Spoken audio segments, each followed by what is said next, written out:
बाबा हमें आज मुख्य टॉपिक पर भी समझा रहे हैं कि जीवन मुक्त अवस्था बनानी है और मन जीत जगत जीत बनना है, ब्रह्मा बाप समान। लेकिन आज बाबा की मुरली में बहुत सारी चीज़ों के महत्व को अंडरलाइन कराया गया है, तो उस रूप से आज थोड़ा मुरली का विश्लेषण करेंगे। तो पहला जो बाबा हमें कहते हैं कि मैं करनहार हूँ और बाबा करावनहार है, इस स्मृति से हर कार्य करना है। कई बार जब हम ये बात सुनते हैं तो हमारे अंदर आता है जो हम ऑलरेडी करते हैं उसमें बाबा को करावनहार बना दें। ठीक है ना, जैसे कामकाज करते हैं, गृहस्थ व्यवहार संभालते हैं, तो उसमें कहते हैं बाबा सब कुछ आपका। लेकिन बाबा कहते हैं कि ये जो स्मृति है ना, ये निमित्त बनने की स्मृति है। जब बाबा करावनहार है तो कैसे वही करें जो करते आए हैं। वो तो हम अपनी शक्ति से भी कर ही रहे थे, भले थोड़ा थक रहे थे, परेशान हो रहे थे, लेकिन जब बाबा कहते हैं कि मैं करावनहार हूँ, मैं बैठा हूँ, तो हिम्मत के कदम बढ़ाने चाहिए ना, है ना। कई बार क्या होता है कि देह अभिमान में हमें समझ नहीं आता कि बाबा चाहता क्या है ना। मानो आप एक लौकिक जिम्मेवारी संभालते हैं तो वो तो वैसे भी संभाल ही रहे ना, तो उसी में क्या करते हैं कि बाबा करावनहार है, वो तो करना ही है, लेकिन बस वहीं तक रहते हैं। लेकिन बाबा हमें क्यों कहते हैं कि मैं अब करावनहार बैठा हूँ, ताकि हम समझें कि अब बाबा जब बैठा है तो मेरे द्वारा कितने कार्य बाबा करा सकता है। अब तन मन धन की कोई लिमिटेशन नहीं है। देखो, सारी जो लिमिटेशन होती है ना, उस संकल्प की होती है। संकल्प से सृष्टि बनती है। जहाँ देभान होता है, देह अभिमान होता है, वहाँ संकल्प में बहुत लिमिटेशन होती है। मैं ये कर सकता हूँ, मैं ये नहीं कर सकता, ये मुझे आता है, ये मुझे नहीं आता, है ना। मेरे पास इतने साथी हैं, इससे ज़्यादा तो है नहीं, मैं कहाँ से करूँगा। तो ऐसे कई प्रकार की जो अंदर जो देभान के वश लिमिट सेट हो जाती है, और जितना संकल्प लिमिटेड होगा उतनी सृष्टि भी लिमिटेड होगी। इसलिए बाबा हमें कहते हैं कि जब बाबा करावनहार है, बाबा हमें कहते हैं स्मृति दिवस सो समर्थी दिवस। जब हम याद रखते हैं कि शिव बाबा और ब्रह्मा बाबा दोनों हम बच्चों के साथ हैं, दोनों करावनहार होकर बैठे हैं। ब्रह्मा बाप भी 1000 भुजाओं वाला दिखाया गया है। तो जब इतनी भुजाओं वाला बाप दादा हमारे साथ है तो हम क्या नहीं कर सकते। तो कभी भी किसी भी संकल्प में सिर्फ ये नहीं कि लौकिक में ये कर सकते हैं, वो कर सकते हैं, लेकिन अलौकिक सेवा की भी जिम्मेवारी, बड़ी से बड़ी जिम्मेवारी हम उठा सकते हैं। इसीलिए तो बाबा हमें बताते हैं ना कि ना कहने वाला नास्तिक होता है। नास्तिक माना उसको समझ नहीं आया है कि कौन बैठा है ना। नास्तिक माना जिसने रचयिता और रचना के आदि मध्य अंत को रचता के द्वारा जाना नहीं है।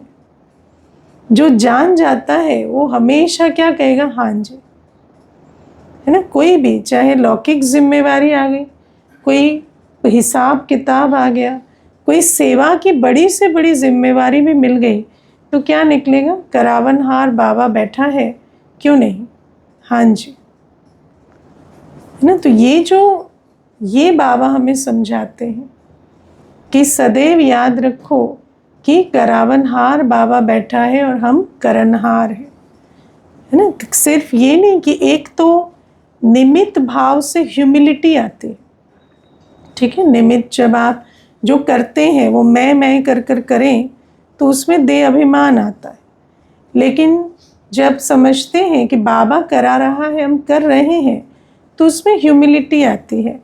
तो ये ह्यूमिलिटी का लक्ष्य तो है, देह अभिमान से मुक्त होना है, लेकिन क्या सिर्फ यही लक्ष्य है? नहीं, इसके साथ साथ मुझे समझना है कि अब मैं निमित्त हूँ। जो बाबा कर सकता है, मैं निमित्त बन, बाबा का राइट हैंड बन उस कार्य को सफल करा सकते है ना। और जो बच्चे इस रूप से बाप दादा के साथ कंबाइंड होकर चलते हैं, उनके द्वारा बाबा बहुत बड़े बड़े कार्य कराते हैं। आज आप देखो, ब्रह्मा बाप के अव्यक्त होने के बाद भी प्रकाशमणि दादी जी ने इस यज्ञ को कितनी वृद्धि को दिलाया है ना। ब्रह्मा बाप जब अव्यक्त हुए तो थोड़े सेंटर थे, दादी के समय पर कितनी वृद्धि हुई। क्यों? क्योंकि बाबा कहते हैं कि अब बाप दादा, जब ब्रह्मा बाप अव्यक्त हो गए तो ब्रह्मा बाप हद से बेहद में चले गए है ना, और बच्चे और बाप कंबाइंड हो गए। तो कार्य जो है वो पहले जितना कर सकते थे उससे अब पदम गुना ज़्यादा कर सकते। तो इस बात को समझना कि अव्यक्त पाठ में हम बैठे हैं तो बाप दादा साथ हैं, तो हम क्या नहीं कर सकते। इसीलिए तो बाबा अव्यक्त हुए ना, कि बच्चे भी है ना, बाबा बैकबोन बने और बच्चे निमित्त बने, और बैकबोन बनकर बाबा जो सपोर्ट दे सकते थे वो हैंड बनकर नहीं दे पा रहे थे। तो बाबा बैकबोन की तरह हमारे साथ। तो इस बात को समझना पड़े कि बाबा जब कहते हैं मैं करावनहार हूँ तुम करनहार हो, तो उस राइट स्पिरिट में हम स्थित हो सके। फिर प्यारे बाबा आज हमें सफाई और सच्चाई की धारणा के प्रति भी अटेंशन खिंचवाते, और बाबा हमें आज समझाते हैं कि सच्चाई किससे रखनी है? बाबा से। समझे? सच्चाई का गुण कहाँ धारण करना? बाबा के साथ। और सफाई संबंधों में आते हुए हर एक के प्रति सफाई, दिल में सफाई रहे है ना। जो बाप दादा के साथ सच्चे रहते हैं वो एक दो के प्रति दिल में सफाई रख पाते, इसीलिए सच्चाई पहले आती है। पहला संबंध किससे है? बाबा से। जो बाप दादा के साथ सब सच्चे होकर चलते हैं है ना, जो बाबा कहता है, चाहे कोई देख रहा हो ना देख रहा हो, बाबा को जो मेरा कमिटमेंट है वो मैं करूँ है ना। मुझे एक बहन है, ज्ञान में चलती है, तो छोटी उम्र की है, माना है तो गृहस्थ व्यवहार में, लेकिन छोटी उम्र की। तो उनकी माता आई थी तो मुझे कहती, लौकिक माँ है ना, तो कहती कि मुझे एक कंप्लेंट सी लगती है यहाँ पर उसके आने के बाद। तो मैंने कहा क्या? तो कहते बहुत मेहनत करती है मेरी बच्ची है ना। सुबह से देखो 3:30 बजे से उठी है और खाना भी बना रही है, तो पढ़ भी रही है, तो काम भी कर रही है। तो मुझे ऐसे आता है कि हमने तो जीवन भर मेहनत की ताकि हमारे बच्चे आराम से रहें, और ये अब कहाँ आ गई जो इतनी मेहनत ये सुबह से लेकर करती है। तो मैंने उनको कहा कि ये तो अच्छी बात है कि आप, ठीक है, आपका माँ का दिल है, आप ऐसा सोचते हैं, लेकिन आपने मेहनत की तो आज आपको पश्चाताप थोड़ी है, आप प्राउडली ही तो बता रहे हो। तो ऐसे ही बच्ची का भी अपना मेहनत करने का समय आया है तो वो करे, और मेहनत करने से कभी किसी का नुकसान थोड़ी हुआ है। और तो कहती पर इतना स्ट्रिक्ट है, इतना स्ट्रिक्ट है। तो मैंने कहा स्ट्रिक्ट थोड़ी है, हम तो 1 घंटा सुनाते हैं, वो घर चले जाते हैं, उसके बाद वो क्या करते हैं वो तो उनकी ऑनेस्टी की बात है ना, और तो कुछ है नहीं। हम तो कोई देखने नहीं जाते, हमने तो कोई भी हमारा सर्वेलेंस थोड़ी है। लेकिन आत्मा के अंदर जब ऑनेस्टी होती है, जो बीज आप ही ने डाला है, कोई हमारा डाला हुआ तो है ना। माता पिता जैसे रहे हैं तो बच्चे के अंदर भी वो बीज है ऑनेस्टी का। तो अब जब किसी के साथ झूठ कपट नहीं किया तो बाबा के साथ कैसे करेंगे? वो तो भगवान है ना। तो आप सोचो कि सच्चाई जो होती है कितना बड़ा गुण होता है। है ना। और जिसमें सच्चाई होती है ना, वो चाहे कोई देखे चाहे ना देखे, चाहे कोई टोके चाहे रोके, चाहे कोई ना कुछ करे, वो बाबा के साथ सच्चे होकर चलते, है ना। मैंने जीवन में यही देखा, मेजॉरिटी आत्माएं कोई देख रहा हो तो अच्छा कर्म करते है ना। जैसे कि एक्टर होता है ना, स्पेक्टेटर के बिना परफॉर्मेंस नहीं देता तो मेजॉरिटी आत्माएं अच्छे भी होते हैं, मीठे भी होते हैं, हर गुण भी इमर्ज होंगे, लेकिन जब कोई देख रहा हो, और जब एकांत में रहेंगे, अकेले रहेंगे, तो वो गुण जो हैं वो इमर्ज नहीं रखते, है ना। लेकिन बाबा हमें समझाते हैं कि जो बाबा के साथ सच्चे होते हैं वो हमेशा सच्चे होकर चलते हैं, क्योंकि बाबा सदैव साथ है ना। बाबा सदैव मुझे देखता है। तो जो बाबा को समझते हैं उन बच्चों के अंदर सदैव श्रीमत की पालन करने की एक निशानी दिखाई देती। तो इसको कहते हैं सच्चाई। और सच्चाई जिसमें होती है उसके अंदर क्या होती है? सफाई। क्योंकि वो बाबा के साथ उठते बैठते, खाते पीते, योग लगाते हैं, बाबा का ज्ञान सुनते हैं, मनन करते हैं, तो जितनी भी सारे कार्य व्यवहार में आते, संबंधों में आते, जो भी अंदर हलचल होती है वो बाबा को देते जाते, है ना। बाबा तो भक्ति मार्ग में भी क्या कहते हैं, जो विष निकला तो है ना शिव ने हर लिया। तो आप सोचो कि जो बाबा के साथ सच्चे होकर चलते हैं उनके अंदर किसी के प्रति कोई विष नहीं रहेगा, क्योंकि जो भी कुछ, मानो कोई बात भी अंदर आती है, मानो आपको किसी ने कुछ कहा, कुछ हुआ, तो भी अंदर कोई संकल्प आया, कोई भावना आई, तो भी जब बाबा के साथ बैठते हैं तो जो बाबा के साथ रू रिहान करते हैं, मिलन मनाते हैं, वो बाबा को वो बात सौंप देते और खुद हल्के हो जाते हैं। तो बाबा कहते हैं ऐसे बच्चे जो होते हैं उनके अंदर सफाई होती, उनके अंदर किसी के प्रति, उनके चित्त में, दिल में किसी के प्रति कोई मैल नहीं होता, है ना। और हम इस संसार में जितना भी कर्म करते हैं, जब तक हम बहुत सेल्फ अवेयर और बहुत ज्ञान युक्त, योग युक्त नहीं है, तो हमारा हर कर्म बेसिकली रिएक्शन होता है। We are not actors, we are reactors, है ना। क्योंकि एक्ट तो सोच समझ के किया जाता है ना, पर हम सोचते समझते नहीं, हम रिएक्ट करते हैं हमेशा, जब तक हम बहुत कॉन्शियसली या बाबा की याद में कर्म ना करें तो, राइट। तो वो जो रिएक्शन है वो कहाँ से आता है? वो आता है अपने अंदर के मैल से। रिएक्शन किसी दूसरे से नहीं आता। जब चित्त साफ नहीं होता तो आप हमेशा रिएक्ट करते, इसको प्रोजेक्शन कहा जाता है। आपके अंदर जो मैल है आप उसको परिस्थिति पर, व्यक्ति पर प्रोजेक्ट करते हैं कि ये ऐसा कह रहे हैं, ये ऐसा कर रहे हैं, पर आपको नहीं पता वो कह रहे हैं या कर रहे हैं या नहीं कर रहे हैं। आपके अंदर जो सोच चल रही है आप उसको उन पर प्रोजेक्ट कर रहे हैं कि ये वहाँ से आ रहे हैं।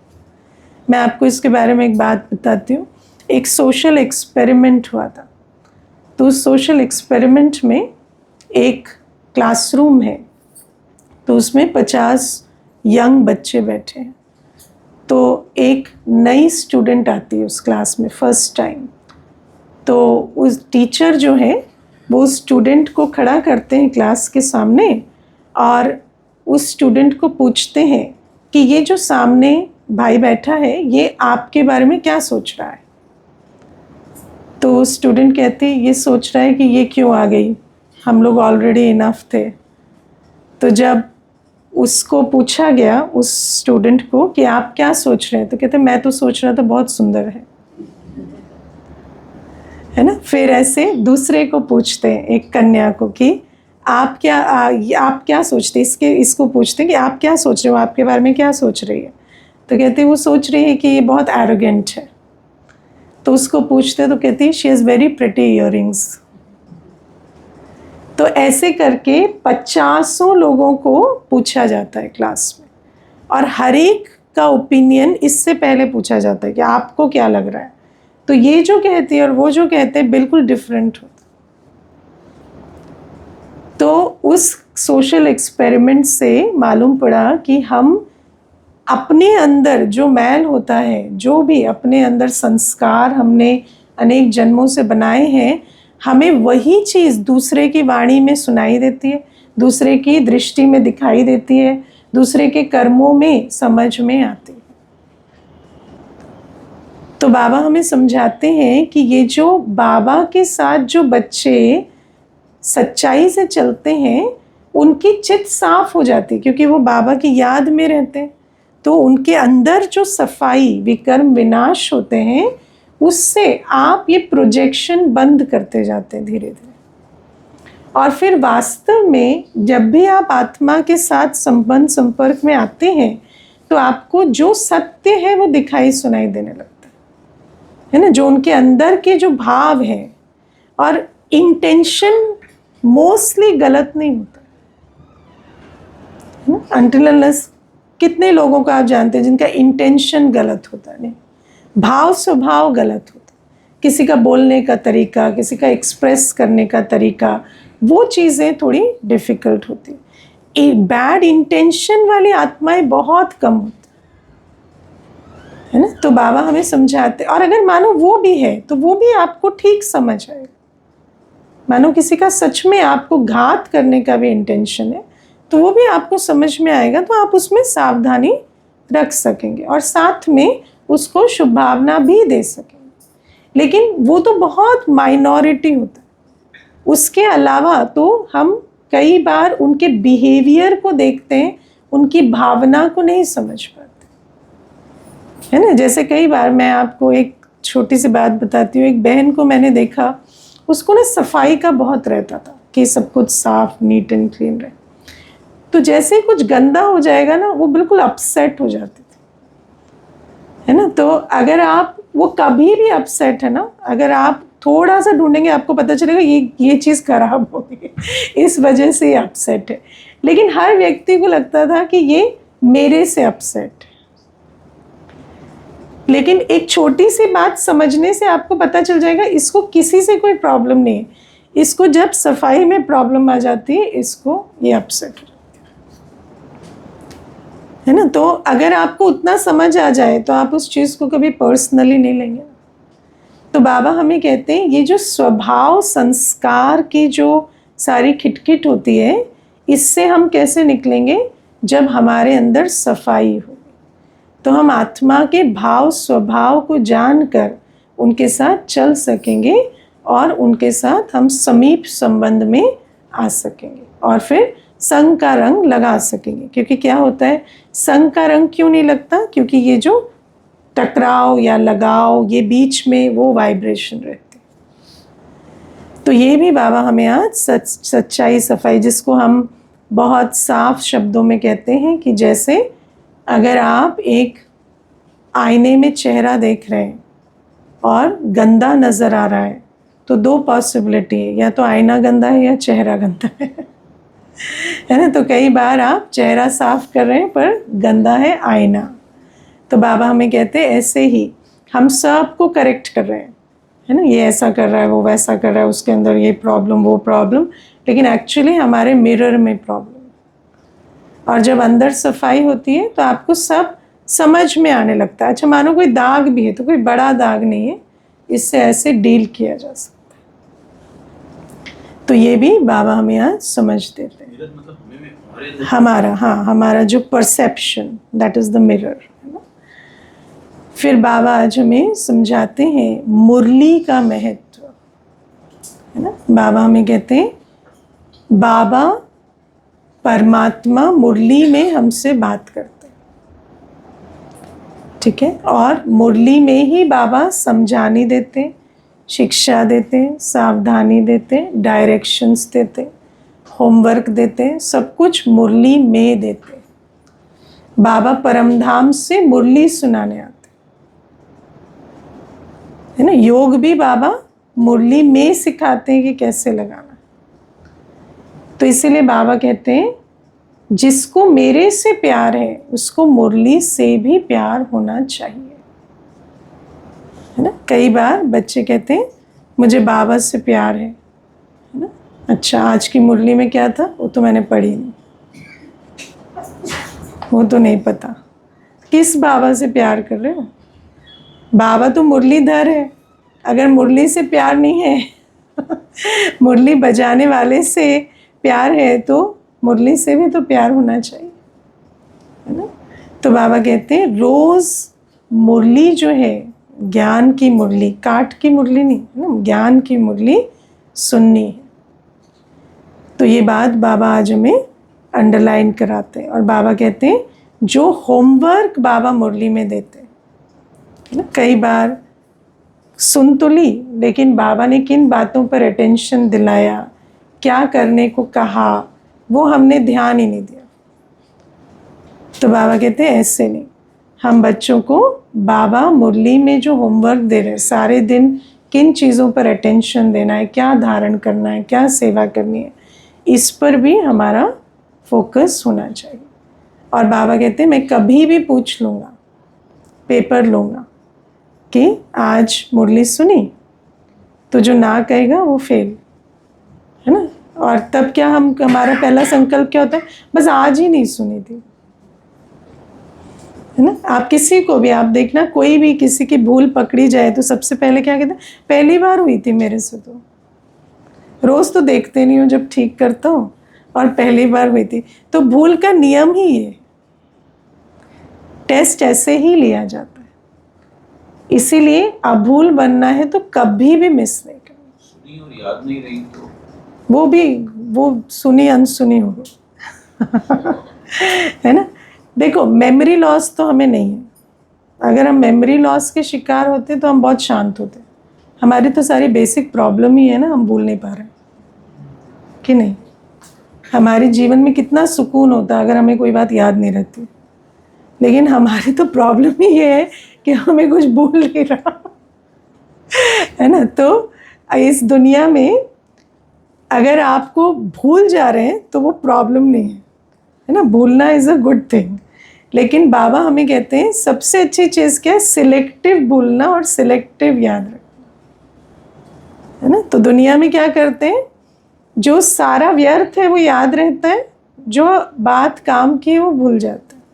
और बाबा हमें सिखाते हैं बस बाबा की मुरली, बाबा की शिक्षाएं याद रहें, बाबा के डायरेक्शन याद रहें, बाकी सब कुछ भूल जाए, है ना। और ये कब होता है, जब हमें बाबा से प्यार होता है,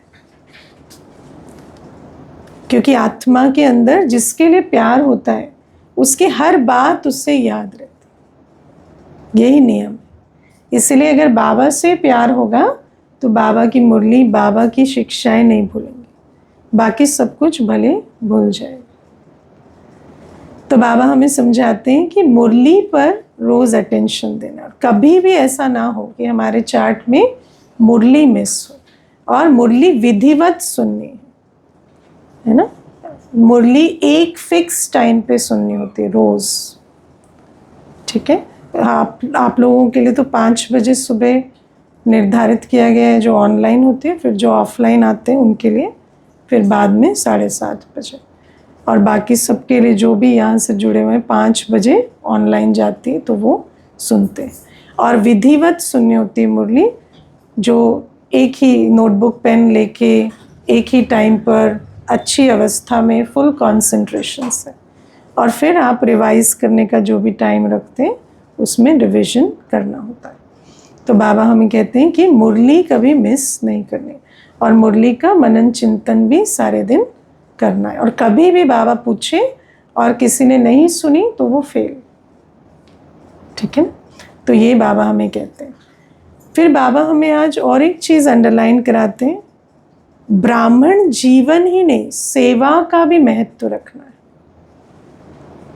है ना। कई बार कई आत्माएं ब्राह्मण जीवन का तो महत्व रख रही हैं, लेकिन अपने आप को सेवा के लिए जिम्मेवार नहीं समझते, है ना। सोचते हैं हमारा काम है बस पवित्र बनना, योगी बनना, सेवा करना तो दीदी का काम है, ऐसा नहीं। जब ब्रह्मा बाप अकेले नहीं कर सकता तो कोई अकेले नहीं कर सकता ना, सबको करनी पड़ेगी। और बाबा हमें समझाते हैं इतनी बड़ी विश्व कल्याण का जो कार्य है वो हर ब्राह्मण को उसका बीड़ा उठाना पड़ेगा। और जब तक बच्चे ये बात नहीं समझेंगे, क्योंकि कई समझते हैं हम स्टूडेंट हैं, हमें सिर्फ तपस्या करनी है, हमें सिर्फ पवित्र रहना है या पढ़ना है, लेकिन सेवा मेरी जिम्मेवारी नहीं। नहीं, सेवा भी मेरी जिम्मेवारी। और इसीलिए बाबा कहते स्थापना नहीं हो रही है ना, क्योंकि राजधानी तब तैयार होगी जब हर आत्मा सेवा का बीड़ा उठाएगी।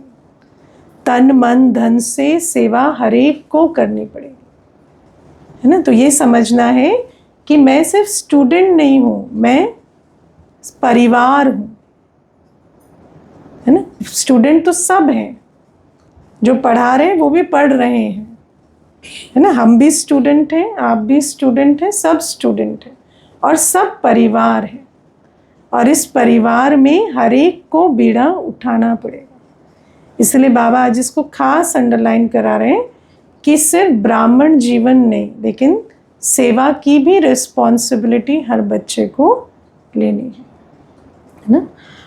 तो समझते हैं सब अपने आप को जिम्मेवार, क्योंकि जब आप जैसी कॉन्शियसनेस रखेंगे वैसी समर्थी इमर्ज होगी, है ना। यहाँ पर हद प्राप्ति की नहीं है, हद हिम्मत की। दुनिया में मनुष्य हिम्मत रखते हैं पर सफलता को नहीं पाते, लेकिन बाबा के घर में जो करेगा, जितना करेगा, जैसा करेगा उतना पाएगा, ये नियम।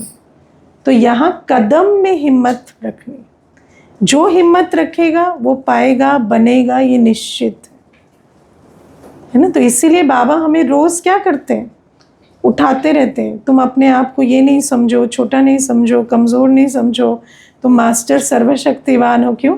क्योंकि जैसे ही हम स्वमान की सीट पर बैठ गए, हर कार्य बाबा हमारे द्वारा करा देगा। तो इस बात को स्मृति में रखकर अपने आप को कभी साधारण नहीं समझो, है ना। मैं जिम्मेवार हूँ, मुझे बाबा ने जिम्मेवारी दी, मुरली मेरे लिए चल रही है।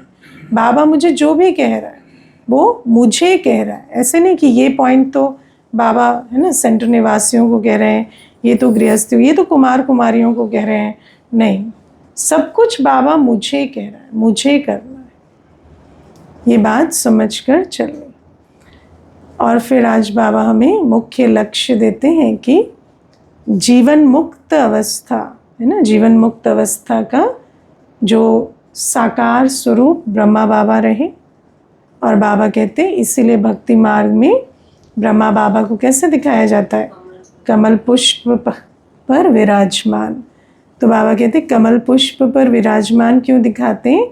क्योंकि कार्य संभालते, है ना, जिम्मेवारी संभालते, सेवा की जिम्मेवारी संभालते, अनेक आत्माओं को योगी बनाते हुए बाबा ऐसे न्यारे प्यारे जीवन मुक्त रहे, है ना। बाबा ने लौकिक अलौकिक दोनों जिम्मेवारियां संभाली, लौकिक की भी, जिस्मानी रूहानी दोनों जिम्मेवारी संभाली, है ना। देह के संबंधों को भी दोनों पालना दी, है ना। कई बार हम ये भी अटेंशन नहीं देते कि जो हमारे लौकिक में जो आत्माएं हैं उनको भी हमें रूहानी पालना देनी, है ना। कई बार समझते हैं कि अच्छा ये हमारी जीवन अलग, वो उनकी जीवन नहीं। और कई बार ऐसे भी सोचते हैं कि उनकी मर्जी होगी तो वो करेंगे।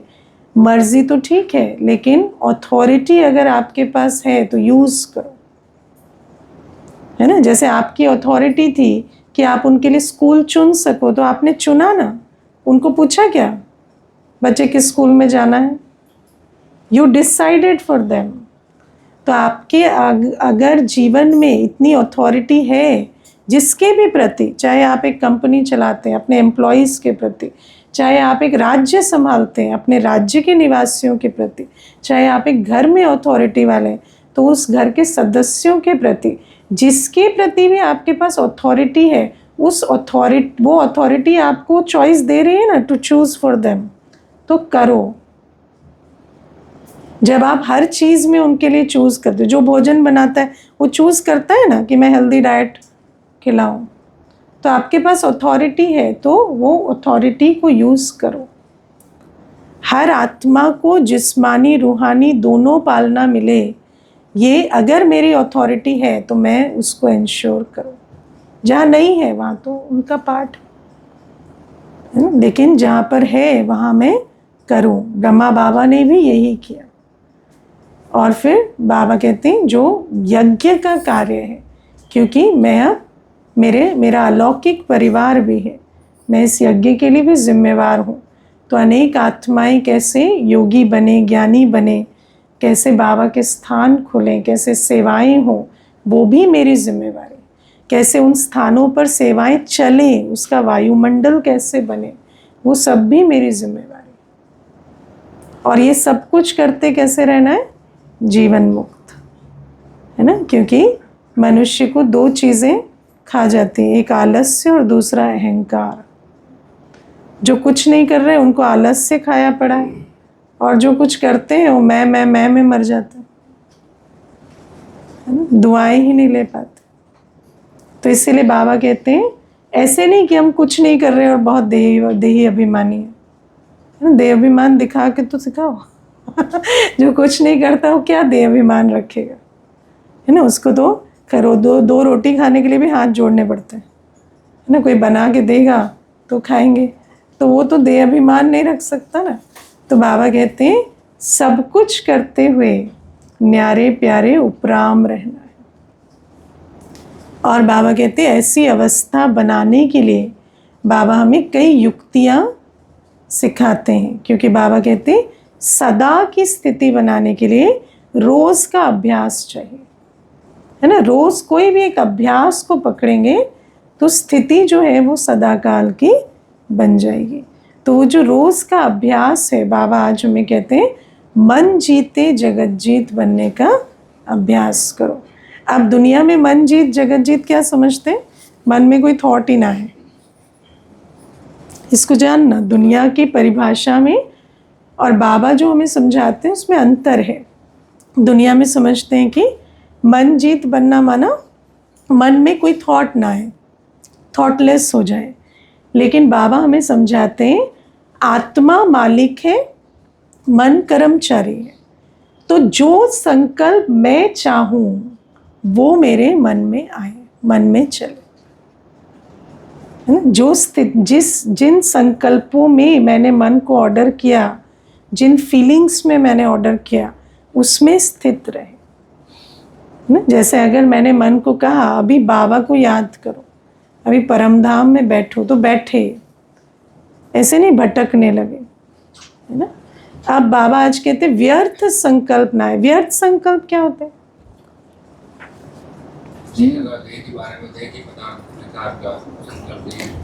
वो तो ठीक है, वो जनरली व्यर्थ की डेफिनेशन। लेकिन जो संकल्प जिस समय उचित नहीं है वो ना है।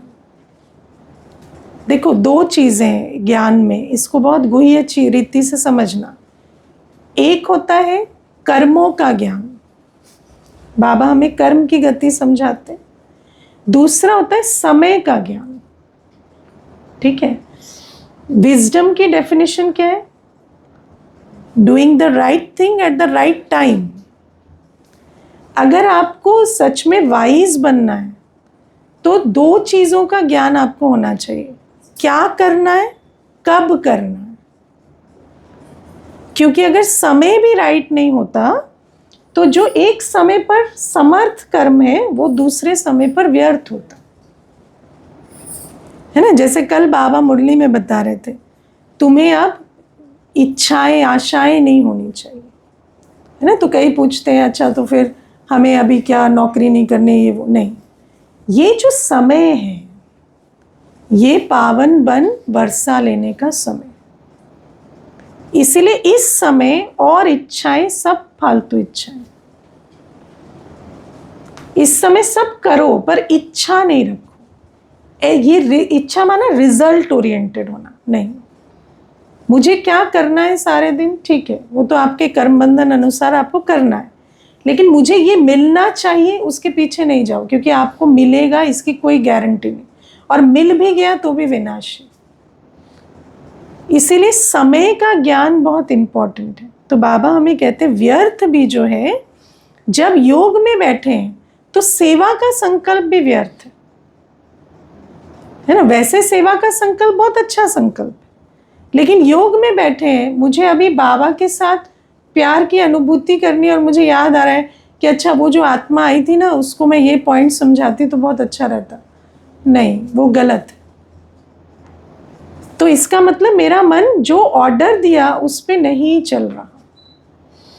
कई बार हम सोचते हैं कि अच्छा भटका भी तो ठीक ही भटका ना, लेकिन नहीं, संस्कार को भी तो बदलना है। तो मन जीत जगत जीत माना, मुझे जिस समय जो ऑर्डर दिया मैंने, वो उन संकल्पों में मन स्थित हो सके। मैं अपने आप को कहूँ कि मुझे अभी आधा घंटा आज की मुरली में क्या आया था वो सोचना, तो मुझे उस आधे घंटे में भंडारे में ये किया वो संकल्प नहीं चला, और आए भी तो उस पर जीत पानी है ना। और बाबा कहते हैं ये अचीव कैसे होगा, तो 2 विधियां बाबा बहुत सुंदर अंडरलाइन कराते हैं। एक, सर्व शक्तियों की लगाम लगाओ, है ना। कोई बात सह नहीं पाते हैं, समा नहीं पा रहे हैं, कोई परख नहीं पा रहे, तब व्यर्थ संकल्प चलते, तब वो बात बार बार खींचती है। तो शक्तियों को यूज करो, संकल्पों को स्टॉप करो, है ना। मानो बार बार कोई बात जा रही, उन्होंने ऐसे कैसे कर दिया, ऐसे कैसे कह दिया, तो अपने आप को कहो कह दिया कर दे, तुम्हारे अंदर सहन शक्ति है ना, तुम इमर्ज करके बैठो। तो शक्तियों को इमर्ज करके फुल स्टॉप लगाओ व्यर्थ को। और दूसरा बाबा कहते हैं बाबा से प्यार इमर्ज करो, है ना। आत्मा का मेन फूड होता है प्यार। इसीलिए आत्मा आज मोह में सबसे ज्यादा फंसती है, क्योंकि मोह is the bad substitute of प्यार, है ना। तो आत्मा का सबसे बड़ा जो ताकत भरने वाला, जो रस देने वाला आत्मा को जो गुण है वो है प्रेम। तो बाबा कहते हैं अपने अंदर ब्रह्मा बाप के लिए प्यार इमर्ज करो, कि ब्रह्मा बाप मेरी कितनी पालना करते हैं। शिव बाबा से संबंध का अनुभव, प्राप्ति का अनुभव करो, तो उससे आत्मा में ताकत भरेगी। तो फिर जो मन को आप मोड़ना चाहेंगे ना, वो मन मुड़ पाएगा। वरना आत्मा में ताकत नहीं है, तो आप मन को मोड़ना चाहते हैं कि ये नहीं ये सोचो, तो हो नहीं पाता। तो 2 विधियां बाबा ने बहुत सुंदर समझाई, जिससे हम मन जीत जगत जीत बन सकते हैं। ओम शांति।